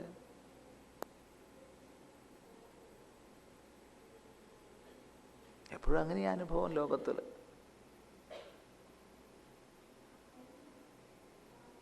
നല്ല വിളവ് കിട്ടി കാപ്പിക്ക്, ആ കൊല്ലം നല്ല വിലയും കിട്ടി. നല്ല വിളവും നല്ല വിലയും. അങ്ങനെ ആ കർഷകനെ, കാപ്പി കർഷകനെ ഇത്ര സന്തോഷമായിട്ട് നമ്മൾ കണ്ടിട്ടില്ല അതിനു മുമ്പ്. എന്ത് ചിരിയാന്ന, വലിയ സന്തോഷത. അപ്പോഴാ എന്താ നിങ്ങൾക്ക് ഇത്ര സന്തോഷം എന്ന് ചോദിച്ചപ്പോഴാണ് പറഞ്ഞേ, നല്ല വിളവുമാണ് സ്വാമി, നല്ല വിലയും കിട്ടി. അതെന്താ കാരണം? പൊതുവെ നല്ലോണം എല്ലാവരും നല്ല അധ്വാനിച്ചിരുന്നു, ഇപ്പം നല്ല നയങ്ങളൊക്കെ ഉണ്ടായി. എപ്പോഴും നിങ്ങളുടെ ഈ സന്തോഷവും ചിരിയും മുഖത്തുണ്ടാവട്ടെ. പിറ്റത്തെ വർഷം ഏകദേശം അതേ കാലഘട്ടത്തിലാണ് അവിടെ വീണ്ടും നമ്മളൊരു പരിപാടിക്ക് പോകുന്നത്. ഇദ്ദേഹത്തിൻ്റെ മുഖം നീണ്ടിരിക്കുന്നു. ഇതെന്താതിപ്പോൾ? എന്താ പറ്റിയത്? സ്വാമി ഒന്നും പറയണ്ട, പൂത്തതേ മോശം. പൂത്തപ്പോഴത്തേക്ക് ഒന്നായിട്ട് മേഘം വന്നു, മഴചാറൽ വന്നു, എല്ലാം കരിഞ്ഞു പോയി. തീരെ കിട്ടിയില്ല ഈ വർഷം കാപ്പി. അതെന്താ അത്? കാരണം ദൈവത്തിൻ്റെ ഒരു നിശ്ചയം. അതെ. അപ്പം നന്നായി കിട്ടിയപ്പോഴോ തൻ്റെ കഴിവ്, നന്നായി പ്രയത്നിച്ചു. ഞങ്ങൾ കർഷകരെല്ലാവരും നന്നായി പ്രയത്നിച്ചു. ഗവൺമെൻറ്റിൻ്റെ പോളിസി നന്നായി, ഒക്കെ നന്നായി. മോശമായപ്പോഴോ ദൈവത്തിൻ്റെ നിശ്ചയം. ഭഗവാൻ എന്താ നിശ്ചയിച്ചാൽ അതല്ലേ വരുള്ളൂ. അവിടെ കഴിഞ്ഞ കൊല്ലം ദൈവത്തിൻ്റെ അല്ലേ ഇരുന്നോ? ഈ കൊല്ലം പുതുതായിട്ട് ദൈവം ഉണ്ടായതാ? അറിയില്ല. ഇതാണ് പൊതുവെ നമ്മുടെ ഒരു സ്വഭാവം. അതുകൊണ്ട് അറിയുക, കർമ്മഫലം എന്നുള്ളതാണ് നമ്മൾ അനുഭവിക്കുന്നത്. ആരെയും കുറ്റപ്പെടുത്താനില്ല, ആരെക്കുറിച്ചും പരാതി പറയാനില്ല. നല്ല കർമ്മം ചെയ്തോളൂ, നല്ലോണം ഫലത്തിലേക്ക് എത്താം. അല്ലാണ്ട് എല്ലാം കർമ്മഫല എന്നും പറഞ്ഞിരിക്കാൻ ആരും പറഞ്ഞിട്ടില്ല. അത് തെറ്റായ സമീപന. എല്ലാം കർമ്മഫല, നമ്മളൊന്നും ചെയ്തിട്ട് കാര്യമില്ല. തെറ്റ്. നമ്മൾ കർമ്മഫലം ആയതുകൊണ്ട് തന്നെ നമ്മൾ ചെയ്തിട്ട് കാര്യമുണ്ട്. അപ്പോൾ ചിലർ ചോദിക്കുന്നൊരു ചോദ്യമുണ്ട്, സ്വാമി അപ്പോൾ കർമ്മഫലമാണ് ഈ അനുഭവിക്കണത് വെച്ചാൽ ഇപ്പോൾ കർമ്മം ചെയ്തിട്ട് ഇപ്പോൾ ഇന്നത്തേക്ക് കാര്യമൊന്നുമില്ലല്ലോ, നാളത്തേക്കല്ലേ കാര്യം കിട്ടുള്ളൂ. ചിലർ ചോദിക്കുന്നൊരു ചോദ്യമാണ്. അപ്പോൾ ഇന്നലത്തെ കർമ്മത്തിൻ്റെ ഫലമാണ് ഞാൻ അനുഭവിക്കണത് വെച്ചാൽ ഇന്നിപ്പോൾ ഞാൻ നല്ല കർമ്മം ചെയ്തിട്ട് ഫലമുണ്ടോ? ഉണ്ട്, നാളെ, ഇത്രയല്ലേ ഉള്ളൂ. ഇന്നുണ്ടോ? മറുപടി, ഇന്നും ഫലമുണ്ട്. ഇന്നലത്തെ കർമ്മങ്ങളുടെ ഘോരഫലത്തെ, തീക്ഷ്ണഫലത്തെ ലഘൂകരിച്ച് അനുഭവിക്കാൻ സാധിക്കും ഇന്ന് ചെയ്യുന്ന സൽക്കർമ്മങ്ങളുടെ ഫലമായിട്ട്. നമ്മൾ സാധാരണ എപ്പോഴും ഓർമ്മിക്കാറുള്ളൊരു ദൃഷ്ടാന്തമുണ്ട്. ഇവിടെ പറഞ്ഞിട്ടുണ്ടാവും തീർച്ചയായിട്ടും, കാരണം കർമ്മത്തെക്കുറിച്ച് പല പ്രാവശ്യം സംസാരിച്ചിട്ടുണ്ട്. അത്യന്തം കയ്പുള്ളൊരു മരുന്ന് ഒരമ്മ ഒരു കുട്ടിക്ക് കൊടുക്കുകയാണെന്ന് വെച്ചോളൂ. അത്യന്തം കയ്പുള്ളൊരു മരുന്ന്, 1 ഗ്രാം ആയിക്കോട്ടെ. ഏറ്റവും കയ്പുള്ളൊരു വസ്തു ഏതാണെന്ന് സങ്കല്പിച്ചോളൂ. നിങ്ങൾക്ക് അറിയണത് സങ്കല്പിച്ചോളൂ, ഏത് സങ്കല്പിച്ചാലും കുഴപ്പമില്ല. അതിവിടയായിട്ടായിക്കോട്ടെ, അതിനേക്കാൾ കയ്പുള്ള വസ്തു അറിയില്ല. ശരി, ഇതൊരു 1 ഗ്രാം ഒരു കുട്ടിക്ക് കൊടുക്കണം. ഈ അമ്മ ഒരു 10 ഗ്രാം തേനും ഒരു 20 ഗ്രാം വെള്ളവും വേണിച്ചാൽ കുറച്ച് പഞ്ചസാരയെല്ലാം കൂടി കൂട്ടി കലർത്തി ഈ 1 ഗ്രാം മരുന്ന് അതിലിട്ടിട്ട് കൊടുക്കുന്നു. കുട്ടി അനായാസേന കഴിക്കുന്നു. 1 ഗ്രാം കയ്പ് തന്നെ അകത്താക്കിയിട്ടില്ലേ? എത്രയാണോ കയ്പുള്ള വസ്തു അത് കൂടിയിട്ടുണ്ടോ? ഇല്ല. കുറഞ്ഞിട്ടുണ്ടോ? ഇല്ല. പക്ഷേ അനുഭവിച്ചതോ? അനായാസേന. ഇതുപോലെ നമ്മുടെ ജീവിതത്തിൽ വരുന്ന കഠിനതമങ്ങളായ കർമ്മഫല അനുഭവങ്ങളെ കൂട്ടാനോ കുറയ്ക്കാനോ നമുക്ക് സാധിക്കില്ലെങ്കിലും ഇന്ന് നമ്മൾ ചെയ്യുന്ന സൽക്കർമ്മങ്ങളെ കൊണ്ട് അനായാസേന അനുഭവിക്കാൻ സാധിക്കും. ഇതിൽ യാതൊരു സംശയവുമില്ല.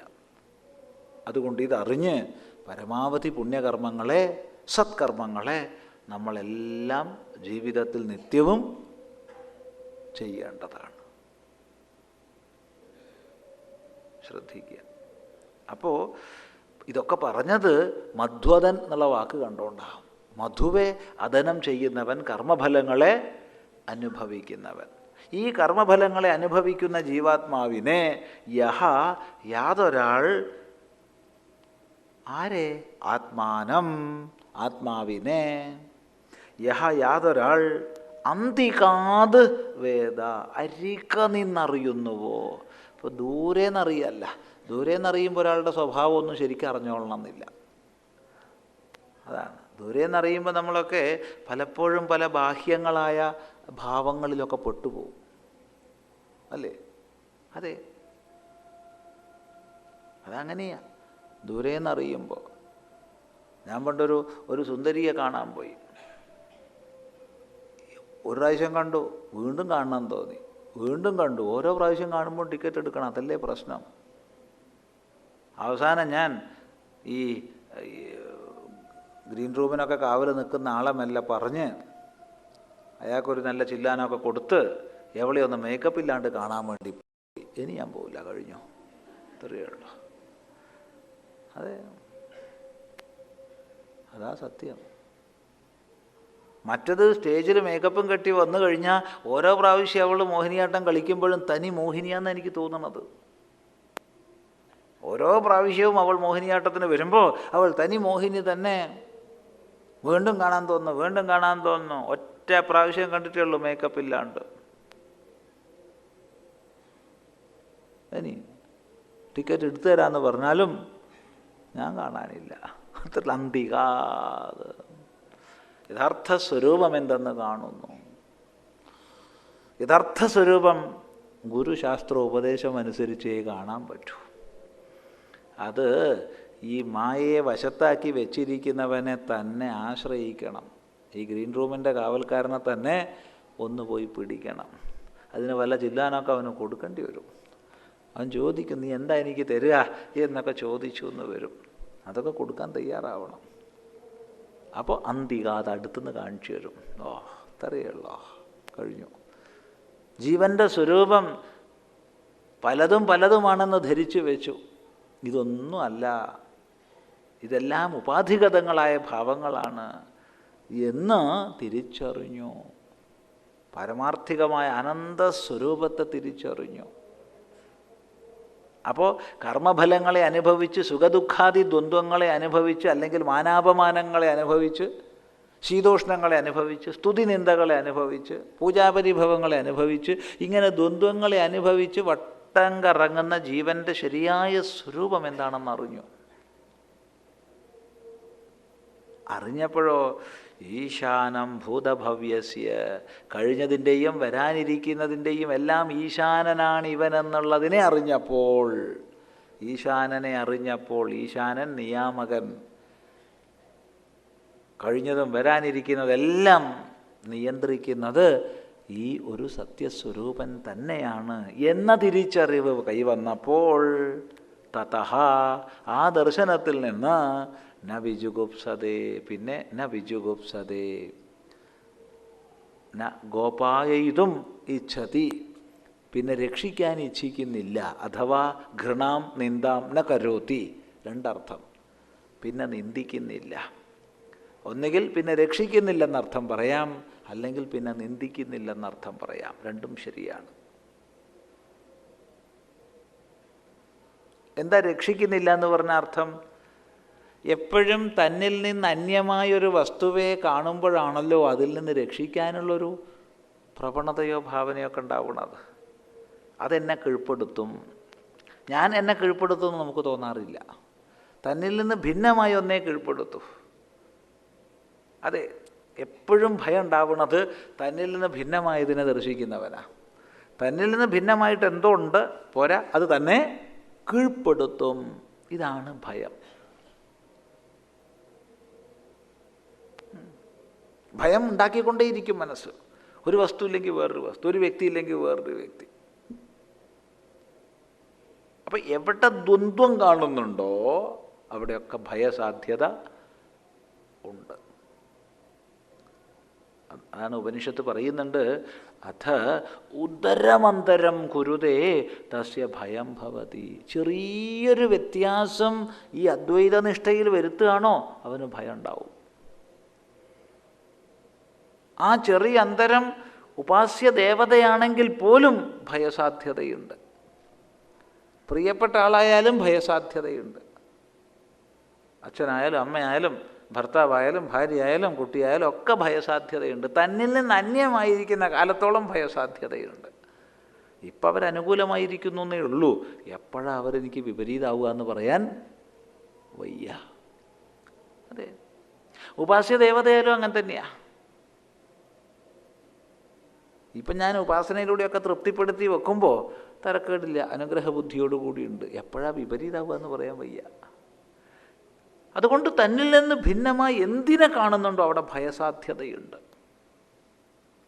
അപ്പോൾ എവിടെ ഭയസാധ്യതയുണ്ടോ അവിടെയാണ് നമ്മൾ രക്ഷിക്കാൻ ഇച്ഛിക്കുന്നത്. അതിൽ നിന്ന് തന്നെ രക്ഷിക്കാൻ ഇച്ഛിക്കുന്നു.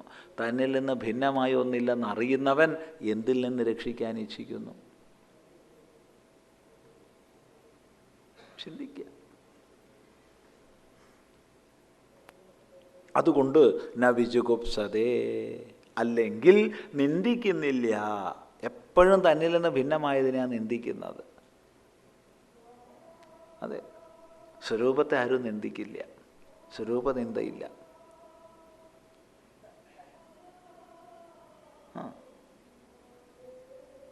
അപ്പോൾ തന്നിൽ നിന്ന് ഭിന്നമായി ഒന്നിനെ കണ്ടറിയാതെ നിന്ദിക്കാതെ രക്ഷിക്കാൻ ഇച്ഛിക്കാതെ ആനന്ദ സ്വരൂപത്തിൽ അവൻ കഴിയുന്നു. ഏതദ്വൈ തത്, ഇത് തന്നെയാ അത്. ഏത്?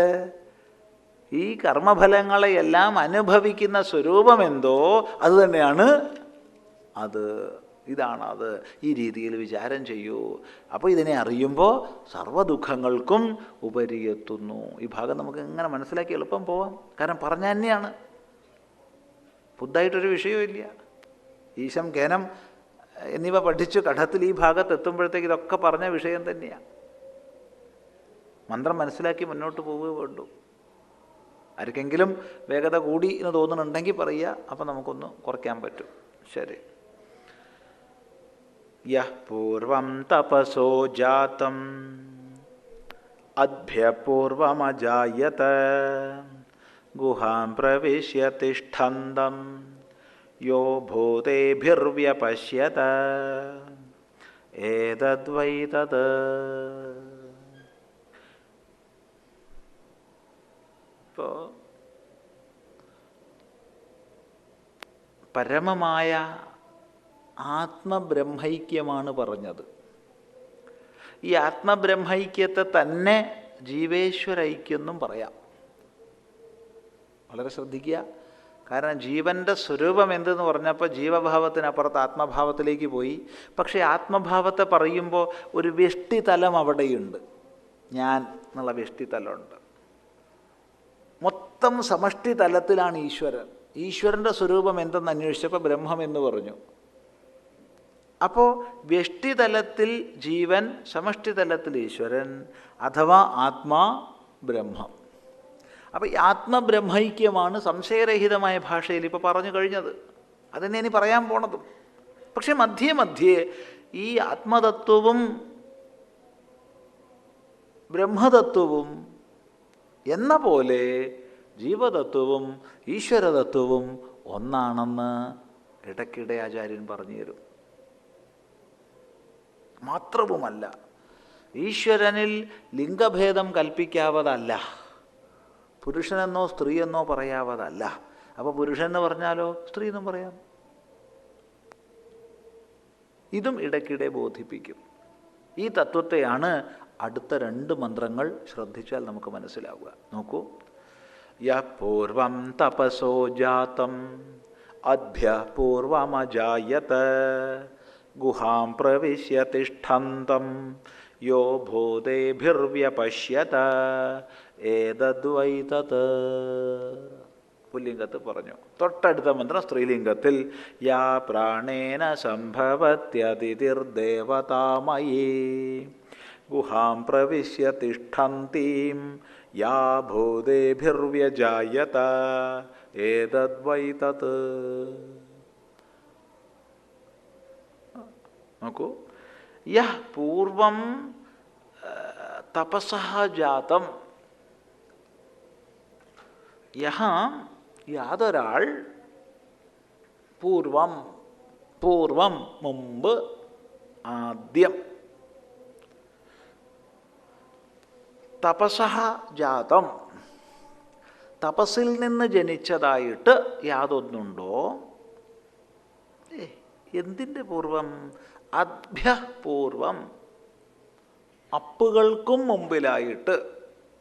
അപ്പ് ശബ്ദത്തിന് കർമ്മമെന്നും വെള്ളമെന്നും അർത്ഥമുണ്ട്. സാന്ദർഭികമായി പറയട്ടെ, ലോകത്തിലായാലും വേദത്തിലായാലും അപ്പ് ശബ്ദം ബഹുവചനത്തിൽ മാത്രമേ ഉപയോഗിക്കുള്ളൂ. അപ്പോൾ ജലം, കർമ്മം എന്നൊക്കെ ഉള്ളത് ഏകവചനത്തിൽ ഉപയോഗിക്കും. പക്ഷെ അതേ സമയത്ത് ജലം, കർമ്മം എന്നീ അർത്ഥത്തിലൊക്കെ അപ്പ് ശബ്ദം പ്രയോഗിക്കുകയാണെങ്കിൽ അത് ബഹുവചനത്തിൽ മാത്രമേ ലോകത്തിലായാലും വേദത്തിലായാലും പ്രയോഗിക്കൂ. അത് ശ്രദ്ധിക്കുക. അങ്ങനെ അദ്ഭ്യ ബഹുവചനമാണ്. അപ്പുകൾക്ക് മുമ്പിലായിട്ട്, കർമ്മങ്ങൾക്കെല്ലാം മുമ്പിലായിട്ട്, അല്ലെങ്കിൽ ജലത്തിന് മുമ്പിലായിട്ട്, ജാതം ജനിച്ചിരിക്കുന്നത്, യഹ യാതൊരുവനാണോ. ഇവിടെ അപ്ശബ്ദത്തിന് എന്തർത്ഥമെടുക്കും? ഭഗവാൻ ഭാഷ്യകാരൻ ജലമെന്നെടുത്തു. ജലം എന്നുള്ളതിലൂടെ ഉപലക്ഷണാർത്ഥമായിട്ട് പഞ്ചഭൂതങ്ങൾ എന്നർത്ഥമെടുത്തു. അപ്പോൾ സകല ഭൂതസൃഷ്ടിക്കും മുമ്പിലായിട്ട് യാതൊരുവൻ തപസ്വരൂപമായിരിക്കുന്ന ബ്രഹ്മത്തിൽ നിന്നും ജനിച്ചുവോ ആവിർഭവിച്ചുവോ.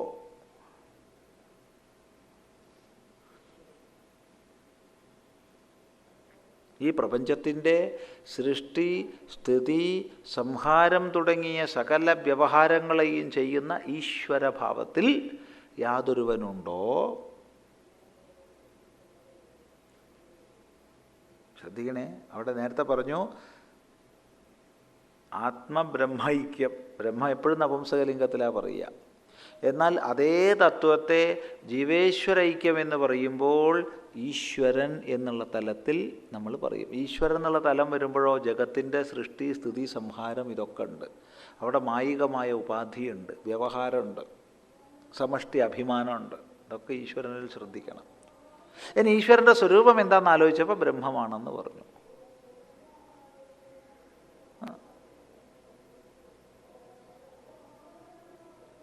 നമ്മൾ ഒന്നിച്ച് പോണേ, ഒന്നിച്ച് പോകുന്നുണ്ടെന്ന് വിചാരിക്കുന്നു. അല്ലാതെ മനസ്സിലാവണില്ല എന്നുള്ളത് വിഷയമല്ലല്ലോ. ഉണ്ടെങ്കിൽ പറയണേ. അല്ലാതെ ഒരാളിങ്ങനെ വായിച്ചു വ്യാഖ്യാനിച്ചു പോയിട്ട് പ്രയോജനമൊന്നുമില്ല. ശ്രദ്ധിക്കുക.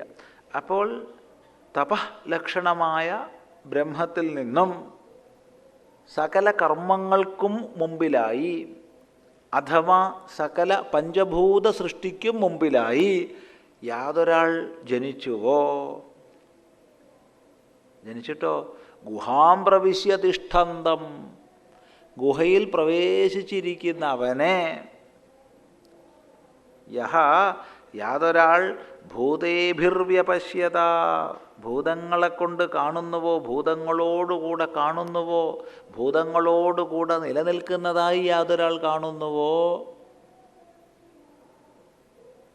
സകല ഭൂതങ്ങളോടും കൂടെ സൂക്ഷ്മഭൂതങ്ങളോടും കൂടെ നിൽക്കുന്നതായി കാണുന്നുവോ, ഈശ്വരനാണ്. ഹിരണ്യഗർഭൻ എന്നൊക്കെയുള്ള തലം പറയാം. കാരണം ഭൂതങ്ങളോട് കൂടെ നിൽക്കുന്നു എന്ന് പറയുമ്പോൾ ഉപാധിഗതനാണ്. കേവലമായ ബ്രഹ്മതത്വത്തെ സംബന്ധിച്ച് ഭൂതങ്ങളോട് കൂടെ നിൽക്കുന്നു എന്ന പ്രയോഗം യോജിക്കില്ല. അപ്പോൾ ഭൂതങ്ങളോടുകൂടെ, സൂക്ഷ്മഭൂതങ്ങളോടുകൂടെ സർവ കാര്യപ്രപഞ്ചത്തിൻ്റെ ആവിർഭാവത്തിന് മുമ്പ് തന്നെ നിലകൊള്ളുന്ന ഈശ്വരനെ യാതൊരാൾ കാണുന്നുവോ, ഏതദ്വൈതത്, ഇതാണത്. ഇവിടെ പുല്ലിംഗത്ത് പറഞ്ഞു. ഇതിൻ്റെ വിചാരം അവിടെ നിൽക്കട്ടെ. അടുത്ത മന്ത്രം കൂടി വായിച്ചിട്ടാവാം ഇതിൻ്റെ വിചാരം. നോക്കൂ, അടുത്ത മന്ത്രം പറയാണ്, യാ പ്രാണേന സംഭവതി അതിഥിർ ദേവതാമയി. യാതൊരുവൾ, പുല്ലിംഗത്ത് പറഞ്ഞ അതേ തത്വത്തെ സ്ത്രീലിംഗത്ത് പറയുകയാണ്. യാതൊരുവൾ പ്രാണേന സംഭവതി, പ്രാണനോടുകൂടെ, ഹിരണ്യഗർഭനോടുകൂടെ, സമഷ്ടിപ്രാണനോടുകൂടെ സംഭവിക്കുന്നുവോ, അതിഥി, സകല രസങ്ങളെയും അതനം ചെയ്യുന്നത് കൊണ്ട്, ഭക്ഷിക്കുന്നത് കൊണ്ട്, സകല വിഷയങ്ങളെയും അതനം ചെയ്യുന്നത്, ഭക്ഷിക്കുന്നത് കൊണ്ട് അതിഥി, സർവത്തെയും അനുഭവിക്കുന്നവൾ, ദേവതാമയി, ദേവതാമയിയായിരിക്കുന്നവൾ, സർവത്തെയും പ്രകാശിപ്പിക്കുന്ന ഭാവത്തോടു കൂടിയവൾ, ഗുഹാം പ്രവിശ്യതിഷ്ഠന്തീം, നേരത്തെ പറഞ്ഞു ഗുഹാം പ്രവിശ്യതിഷ്ഠന്തം, അതിൻ്റെ സ്ത്രീലിംഗമാണ്. ഗുഹയിൽ പ്രവേശിച്ചിരിക്കുന്നവളെ, യാ ഭൂതേഭിർവ്യജായത, യാതൊരുവൾ സകല ഭൂതങ്ങളോടും കൂടെ ജനിക്കുന്നുവോ, ഈശ്വരനെ തന്നെ സ്ത്രീലിംഗത്ത് പറഞ്ഞു. ഏതദ്വൈതത്, ഇതാണത്. നോക്കൂ, ഈശ്വരനെ പുല്ലിംഗത്ത് പറയാമെങ്കിൽ സ്ത്രീലിംഗത്തിലും പറയാം. എന്തുകൊണ്ട്? പരമാത്മാ, പരബ്രഹ്മം സ്ത്രീയുമല്ല പുരുഷനുമല്ല. അപ്പം ദേവത എന്നുള്ള അർത്ഥത്തിൽ എവിടെ പുല്ലിംഗത്ത് പറഞ്ഞു അവിടെ സ്ത്രീലിംഗത്ത് പറയും.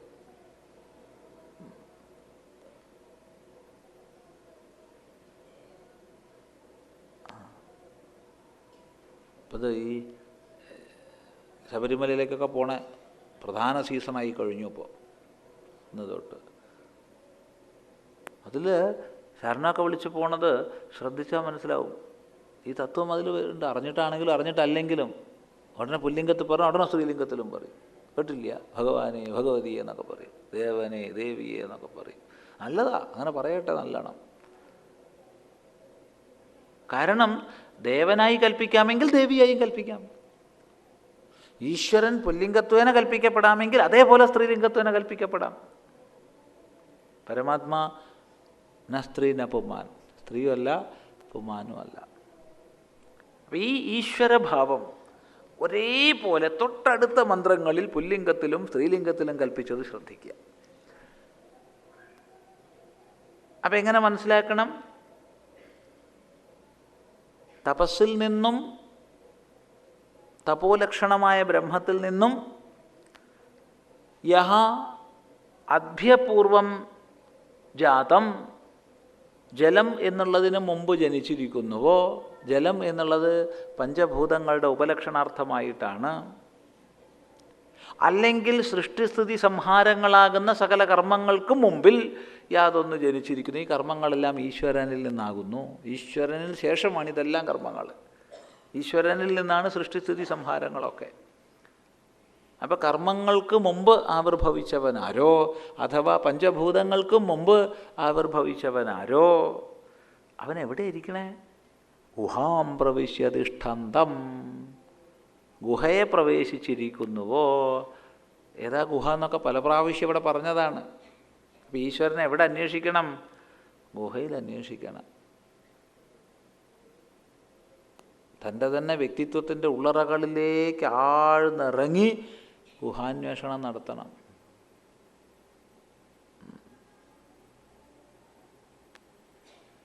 അങ്ങനെ ഗുഹാം പ്രവിശ്യ തിഷ്ഠന്തം യഹ വ്യപശ്യത, യാതൊരുവൻ ഭൂതങ്ങളോടുകൂടി നിൽക്കുന്നുവോ അങ്ങനെയുള്ളതിനെ വ്യപശ്യത കാണുന്നുവോ, ഏതത് വൈതത് ഇതാണത്. ഇതേ തത്വം സ്ത്രീലിംഗത്തിൽ പറഞ്ഞു. യാ പ്രാണേന സംഭവതി, യാതൊരുവൾ പ്രാണങ്ങളോടുകൂടെ സംഭവിക്കുന്നുവോ, സമഷ്ടി പ്രാണനോടുകൂടെ, പ്രാണേന സമഷ്ടി പ്രാണനോടുകൂടെ, ഹിരണ്യഗർഭനോടുകൂടെ യാതൊരുവൾ സംഭവിക്കുന്നുവോ, ദേവതാമയി ഗുഹാം പ്രവിശ്യ തിഷ്ഠന്തി, ഗുഹയെ പ്രവേശിച്ചിരിക്കുന്നവളെ, യാ ഭൂതേഭിർവ്യജായത, ഭൂതങ്ങളോടുകൂടെ യാതൊരുവൾ ജനിക്കുന്നുവോ, ഏതദ് വൈതത് ഇത് തന്നെയാണ്. അപ്പോൾ ആദ്യം ഇവിടെ മനസ്സിലാക്കേണ്ടത് ഈ രണ്ട് മന്ത്രങ്ങളുടെയും താത്പര്യം ഒന്നാണ് ഈശ്വരൻ. അപ്പോൾ ഈശ്വരൻ തന്നെയാണ് അത്. ബ്രഹ്മമെന്നും ജീവനെന്നും പറഞ്ഞത് തന്നെയാണ് ഈശ്വരൻ. രണ്ട് മന്ത്രങ്ങളിലൂടെ ഒന്ന് പുല്ലിംഗത്തിലും രണ്ട് അതേ തത്വത്തെ സ്ത്രീലിംഗത്തിലും പറയുന്നു. അത്രയേ ഉള്ളൂ വിശേഷം അവിടെ. പക്ഷേ ഇത്ര തന്നെ മനനം ചെയ്താൽ വളരെ സൂക്ഷ്മമായൊരു മഹിമയെ നമുക്ക് കാണിക്കുന്നുണ്ട്. സനാതനധർമ്മത്തിൻ്റെ ഒരു മഹിമ തന്നെയാണ്.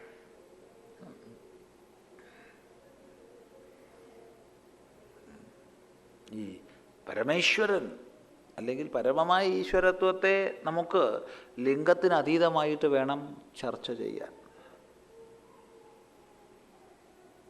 എന്നാൽ ഈശ്വരനെ ലിംഗയുക്തനായിട്ട് ചർച്ച ചെയ്യുകയാണെങ്കിൽ എപ്രകാരം പുരുഷനായി കാണാം അപ്രകാരം തന്നെ സ്ത്രീയായിട്ടും കാണാം. ഇത് സനാതനധർമ്മ മഹിമയാണ്. ഇത് വൈദിക ചിന്തയുടെ മഹിമയാണ്.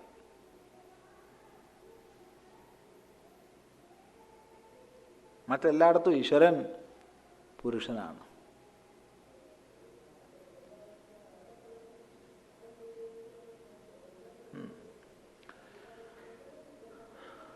അപ്പം ഇത് ഇവിടെ ഈ പറഞ്ഞതിനെ തന്നെ പറയുക.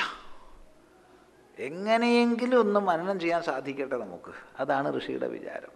ഇതിലേതെങ്കിലും ഒരു പിടിവള്ളി കിട്ടിക്കഴിഞ്ഞാൽ പിന്നെ മുന്നോട്ട് പോകേണ്ട ആവശ്യമില്ല, അവിടെ നിർത്താം. അതാണ്. പിന്നെ മറ്റ് മനനപ്രകാരങ്ങളെ ആശ്രയിച്ചോളണമെന്നില്ല. ഒരു വ്യക്തിക്ക് ഏതൊരു മനനപ്രകാരമാണോ സൗകര്യമുള്ളത് അവിടെ നിർത്തിക്കൊള്ളുക. ഈ പറയുന്ന അനേക മനനപ്രകാരങ്ങളിൽ ചിലതിനെ ചിലർക്ക് പിടിക്കാൻ പറ്റുക. എല്ലാം ഒന്നും എല്ലാവർക്കും പിടിക്കാൻ പറ്റില്ല. അതിനാണ് അനേക മനനപ്രകാരങ്ങളെ പറയുന്നത്. ഇവിടെ തന്നെ നോക്കൂ, മധ്വതനെ പറഞ്ഞു, അവസ്ഥാത്രയത്തെ അവസ്ഥകളിലൂടെ കടന്നു പോകുന്നവനെ പറഞ്ഞു, ഭൂതങ്ങളോടുകൂടി ജനിക്കുന്നവളെ പറഞ്ഞു, ഇങ്ങനെ പലതും പറഞ്ഞു. ഇതിലേതാണോ അനുസന്ധാനം ചെയ്യാൻ കഴിയും അതിനെ ഒട്ടനെ പിടിച്ചോളാം. വീണ്ടും പറയുന്നു, അരണ്യോർ നിഹിതോ ജാതവേദാ ഗർഭ ഇവ സുഭൃതോ ഗർഭിണീഭിഃ ദിവേ ദിവ ഈഡ്യോ ജാഗൃവദ്ഭിർഹവിഷ്മദ്ഭിർമനുഷ്യേഭിരഗ്നിഃ ഏതദ്വൈ തത്. അരണ്യോർനിഹിതോ ജാതവേദാ ഗർഭ ഇവ സുഭൃതോ ഗർഭിണീഭിഃ ദിവേ ദിവ ഈഡ്യോ ജാഗൃവദ്ഭിർഹവിഷ്മദ്ഭിർമനുഷ്യേഭിരഗ്നിഃ ഏതദ്വൈ തത്.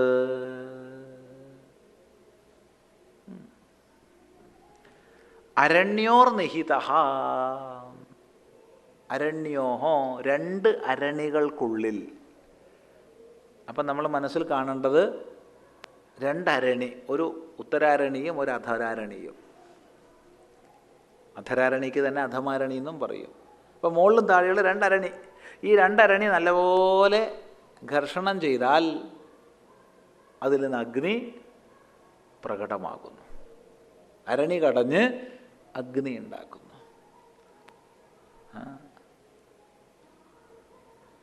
അപ്പോൾ ഈ അരണിയിൽ രണ്ടരണികൾക്കുള്ളിൽ നിഹിതനായിട്ട് ആരുണ്ട്? അഗ്നിയുണ്ട്. അഗ്നി നിഹിതനായിട്ടുള്ളത് കൊണ്ടാണല്ലോ കടഞ്ഞപ്പോൾ പുറത്ത് വന്നത്, അല്ലാണ്ട് പുറത്ത് വരില്ലല്ലോ. അല്ലെങ്കിൽ പുറത്ത് വരില്ല, ഇല്ലാത്തൊന്നും പുറത്ത് വരില്ല.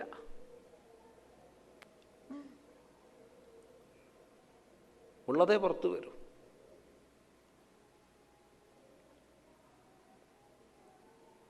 അപ്പോൾ അരണിക്കുള്ളിൽ അഗ്നി ഒളിഞ്ഞിരിക്കുന്നത് പോലെ, അരണ്യോഹോ നിഹിത ജാതവേദ, ജാതവേദ അഗ്നി, ഗർഭ ഇവ ഗർഭിണീഭി സുഭൃത ഇവ, ഗർഭ ഇവ ഗർഭിണീഭി ഗർഭ ഇവ സുഭൃത, ഗർഭിണികളാൽ ഗർഭം എപ്രകാരം സുഭൃതമാകുന്നുവോ അതുപോലെ. ഗർഭിണികളാൽ ഒരാൾക്ക് ഗർഭമുണ്ടെന്നറിഞ്ഞാൽ, ഇപ്പം ഞാൻ ഗർഭിണിയാണ് എന്നറിഞ്ഞു കഴിഞ്ഞാൽ ഗർഭത്തെ അയാൾ നല്ല പോലെ ധരിക്കുന്നു. ഗർഭത്തെ നല്ല പോലെ ധരിക്കുന്നു എന്ന് പറഞ്ഞാൽ എന്താ അർത്ഥം? അവിരുദ്ധമായ ആചരണം ചെയ്ത് ഗർഭത്തെ ധരിക്കുന്നു, വിരുദ്ധമായ ആചരണം ചെയ്യുന്നില്ല. ഗർഭത്തിൻ്റെ പോഷണത്തിനുതകുന്ന ജീവിതക്രമം പാലിക്കുന്നു. ഗർഭിണി എന്തൊക്കെ ചെയ്യാൻ പാടില്ലയോ അതൊക്കെ ഒഴിവാക്കുന്നു, ഗർഭിണി എന്തൊക്കെ ചെയ്യണോ അതൊക്കെ ചെയ്യുന്നു. അങ്ങനെ ഗർഭിണികൾ ഗർഭത്തെ പാലിക്കുന്നു. അധിക എരിവ്, അധിക ഉപ്പ്, അധികം പുളി ഒക്കെ ഒഴിവാക്കുന്നു. ജീവിതത്തിലൊരു മധ്യമ മാർഗം അവലംബിച്ചു കഴിയുന്നു.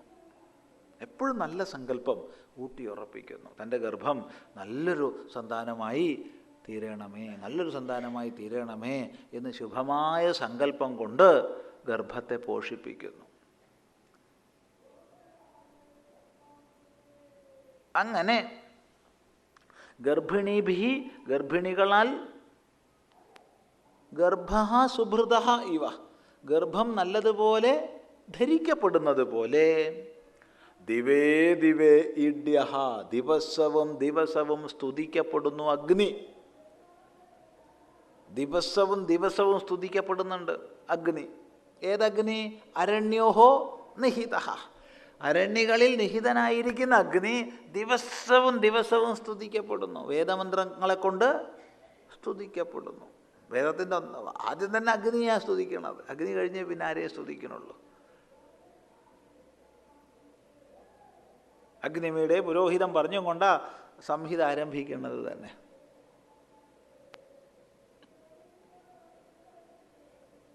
അപ്പം ദിവസവും ദിവസവും സ്തുതിക്കപ്പെടുന്നു. ആരാൽ? ജാഗൃവദ്ഭിഹി, നല്ല ഉണർവുള്ളവരാൽ. നല്ല ഉണർവോടുകൂടിയാണ് വൈദിക കർമ്മങ്ങളെ ചെയ്യുന്നത്.